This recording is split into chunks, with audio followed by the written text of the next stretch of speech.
systems work, people fail.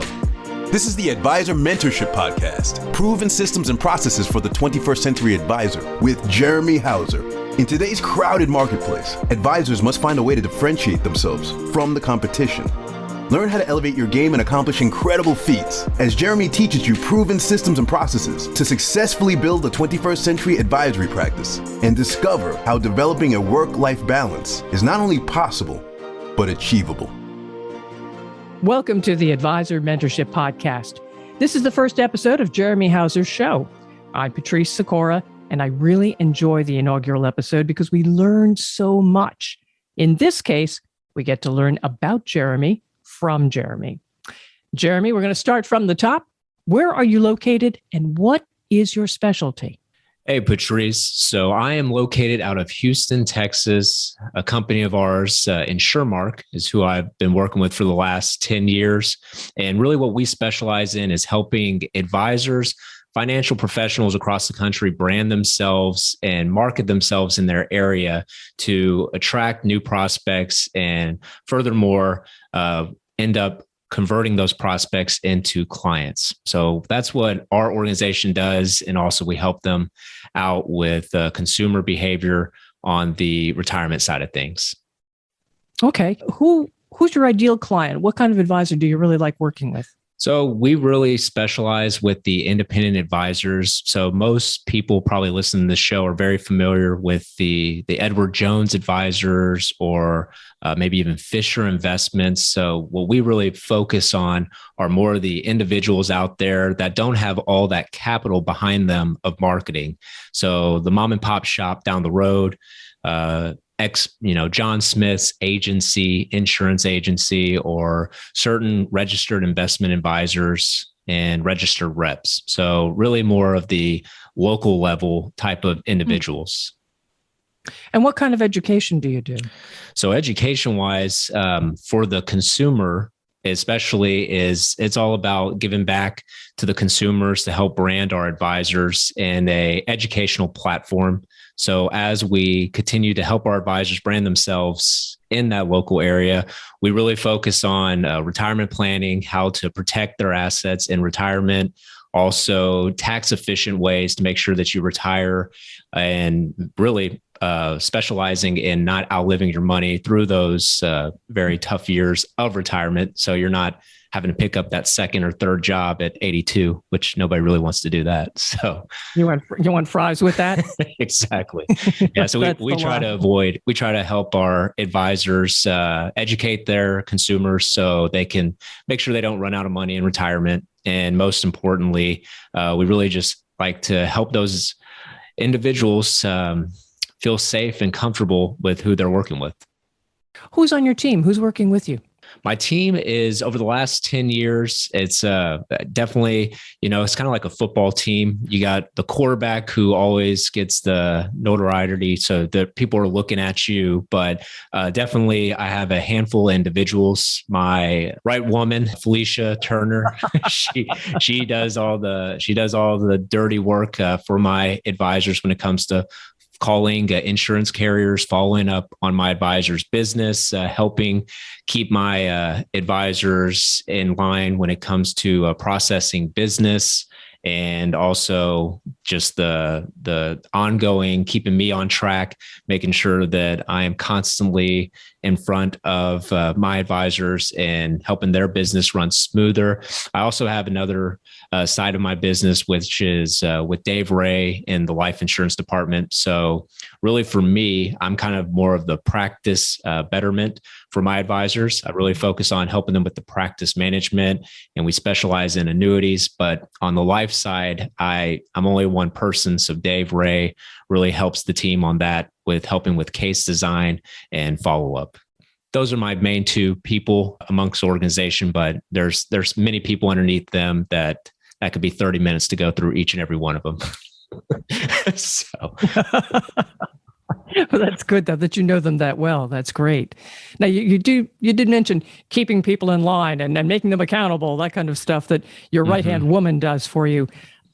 Is it tough to keep your advisors on track?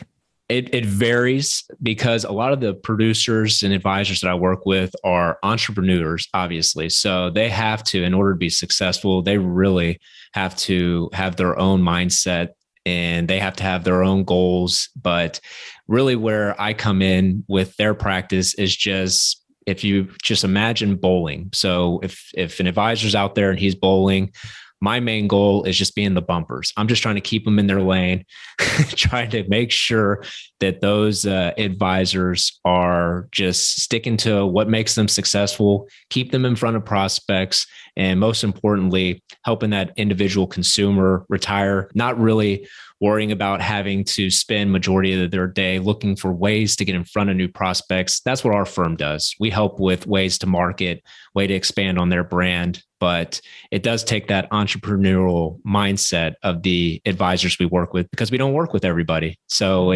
there's the give and take. Have to make sure they're a good fit for us and we're a good fit for them. That's absolutely true. I love the gutter ball analogy there. Great. Now, looking at you personally, what's your proudest achievement? And I know you're going to say kids.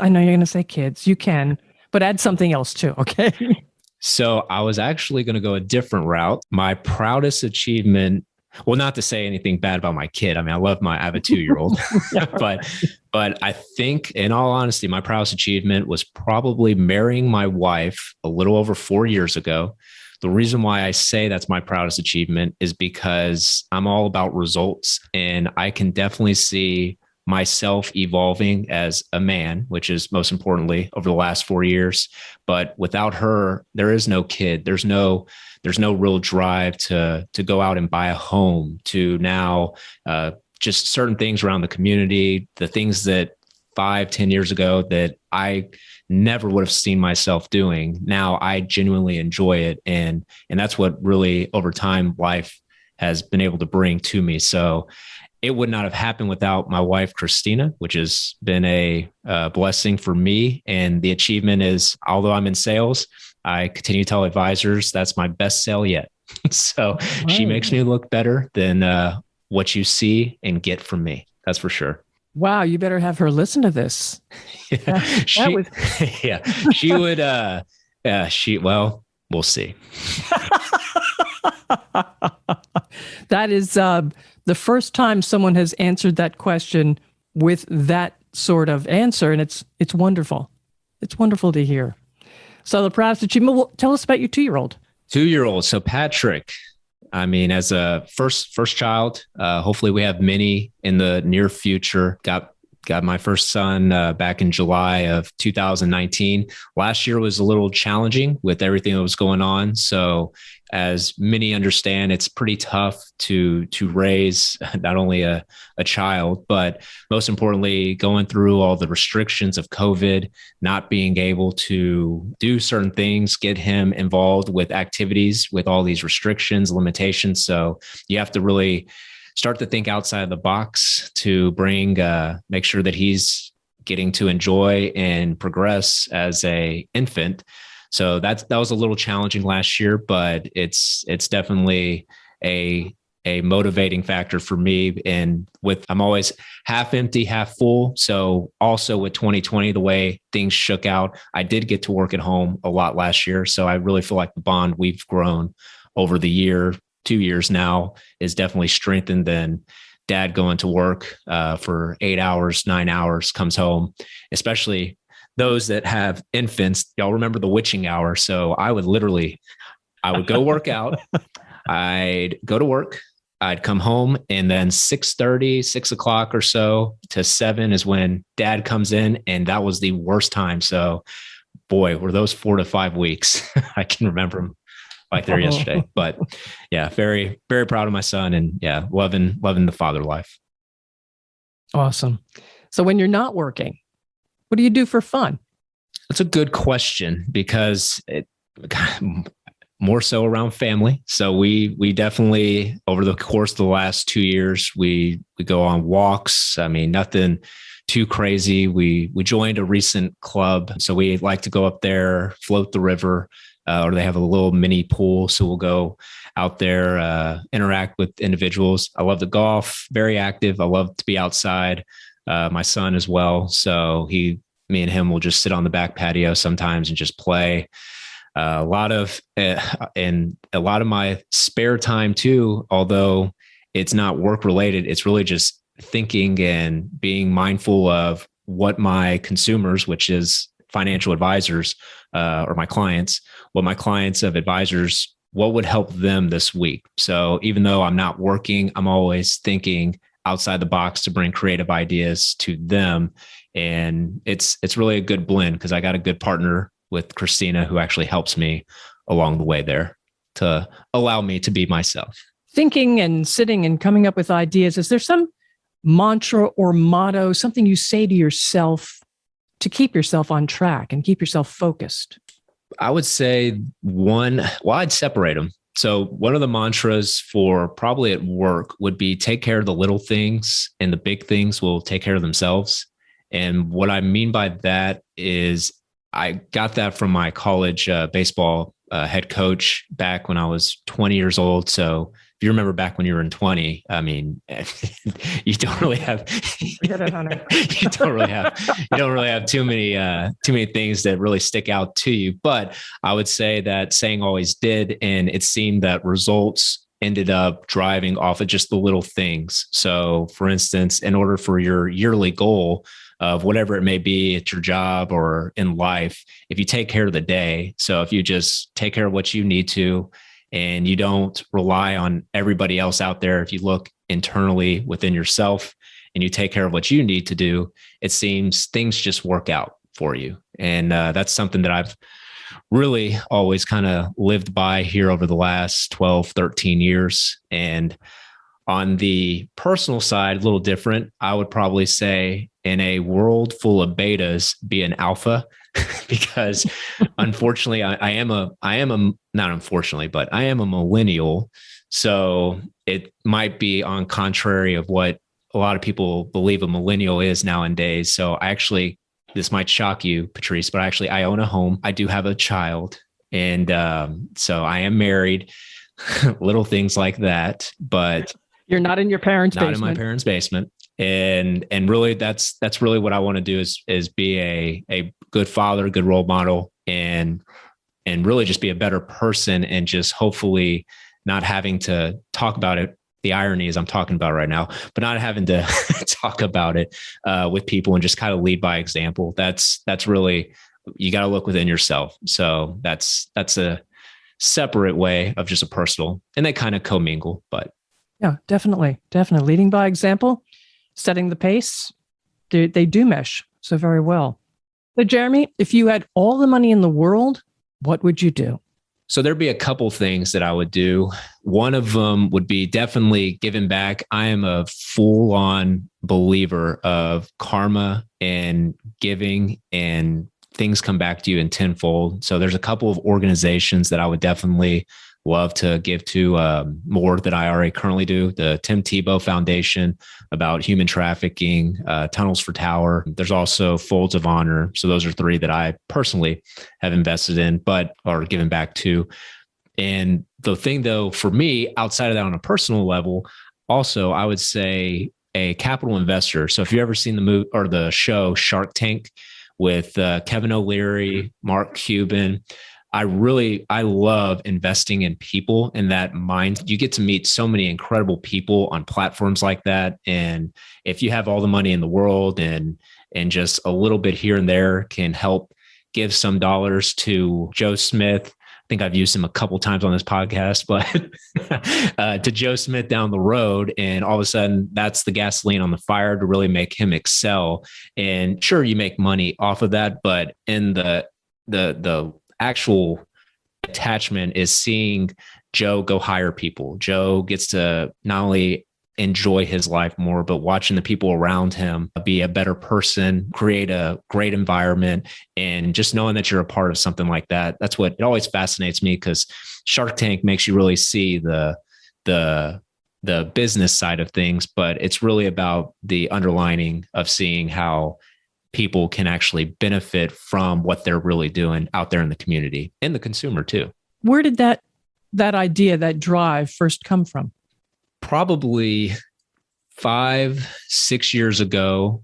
I know, well, I would say with my wife a little bit whenever we were dating, but we started to watch a lot of CNBC, and for some reason, I feel like the show Shark Tank and I am a millennial, so Shark Tank, The Profit, a couple of those shows really resonated well with me. I know in my current role, it's as if I'm running a business inside of a business. So that's always been kind of a passion that I've evolved in over the last 10 years. And especially back when you're just coming out of college, you don't really know what you want to do. But my industry has really helped me, push me to be a better business person, and talking to business owners each and every day. I think over time, my passion and just my interest is really geared towards that. So it just so happens those are two shows that really resonate well. And it's if anybody out there, not getting paid to say this, but it's definitely a couple of good shows to watch out if you want to know more about the entrepreneurial spirit and business one-on-one. That having been said, you've got the attention of a lot of people with this podcast. Who do you really hope will listen to it? Who I hope would listen to it would probably be more of the independent advisor. So who I work with, a lot of people out there, they're individuals that are on an island, meaning they're all by themselves. They may have an assistant, but most of these individuals are out there trying to learn how to run their business each and every day, trying to learn a new regulation that's coming into our industry. You have to keep up with products.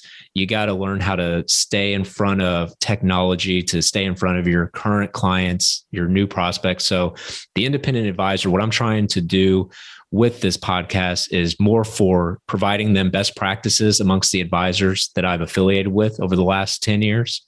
And also, I'm going to sprinkle in a couple of guests throughout the show, local guests and just regular people that aren't just financial professionals, but it's going to be some interesting topics with different industries that are going to be coming in and out of the show. We'll have some laughs, but really it's going to be primarily for that independent advisor who's looking for a system and process to be plugged into that successfully advisors have already done. So they're already proven, and it's plug and play. I love it. I look forward to that. So how can people reach you if they want to talk to you some more? If they would like to talk to us, our number is 713-973-7575. You can just ask for Jeremy, or feel free to go to our website, which is www.advisormentorship.com. I actually have a welcome kit that I send out to new advisors that work with us. It's a little information on our business model, best practices, what's helping our advisors. And also it is kind of old school. I'm actually mailing it to you. It's not going to be an email. So feel free, if you go to that website, go to learn more, check out the video, and then more than happy to send that your way. I don't mind pieces of paper at all. It's great. All right, Jeremy, thanks for telling us all about you and your practice. Your podcast promises to be full of information and fun. And for all you listeners, follow or subscribe to the Advisor Mentorship Podcast. This will make sure you get alerts when new shows are ready. Of course, please share and like. I'm Patrice Sikora, and let's talk again later. Thank you for listening to the Advisor Mentorship Podcast with Jeremy Jhouser. Click the follow button to be notified when new episodes become available, and connect with Jeremy on LinkedIn to stay up to date. If you would like to request our introduction kit, feel free to check out www.advisormentorship.com and click on Learn More. The information covered and posted represents the views and opinions of the guest and does not necessarily represent the views or opinions of InsurMark. The content has been made available for informational and educational purposes only.